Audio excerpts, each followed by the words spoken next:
Hi, I'm Lisa Costa-Bir and we're here at the 8th Annual NIIM Symposium 2023 Melbourne.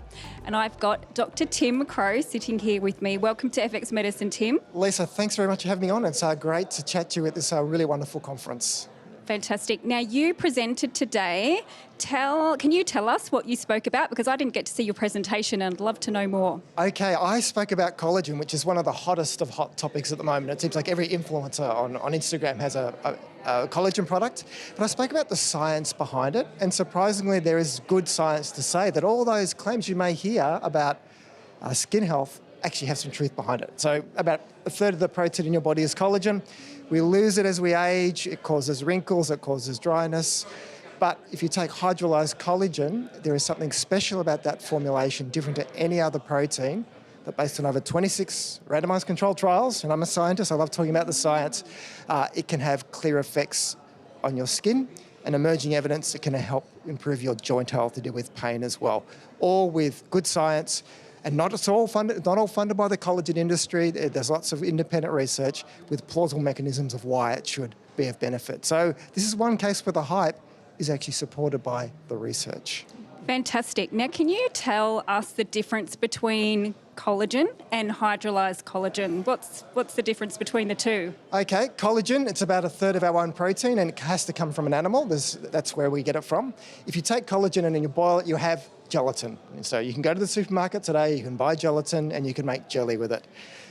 That doesn't go so well in your coffee, so you can hydrolyse. And all it means is you chop that long protein up into smaller chains. It makes it more absorbable, more bioavailable, and more dissolvable. So that's the only difference between collagen.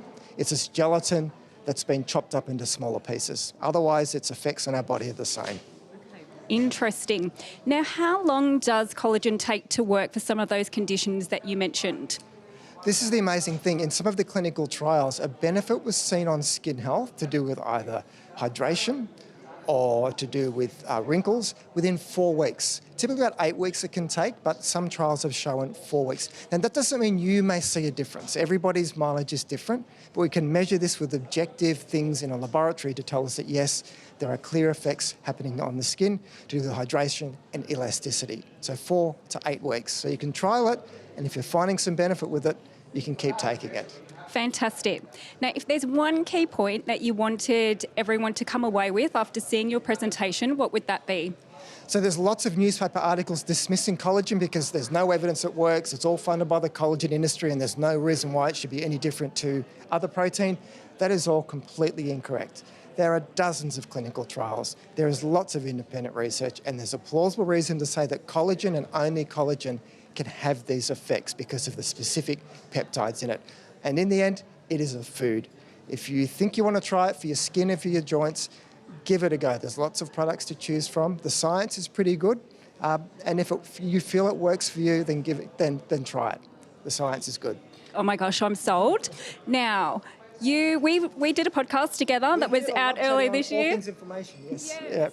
Yeah. And where else, apart from listening to that podcast, can our audience connect with you? Because you've got your own podcast and you've got a couple of books, haven't you? Yes, so I'm very active in the social media and the podcasting space. Thinking Nutrition is my podcast. thinkingnutrition.com.au is my website, and there you can stalk me on all the social channels. And I've got a university-level textbook on all things nutrition called Understanding Nutrition. So I love speaking about nutrition, I love the science behind it, but I like to make good, credible science. Hence, the collagen story is actually one I can support. Fantastic. Well, I think we're all going to go out and get some collagen if we don't already have some. Thanks everyone for joining us today. Don't forget to check our socials and visit our website to check out our articles, podcast and infographics. I'm Lisa Costa-Bir. Thanks for joining us today.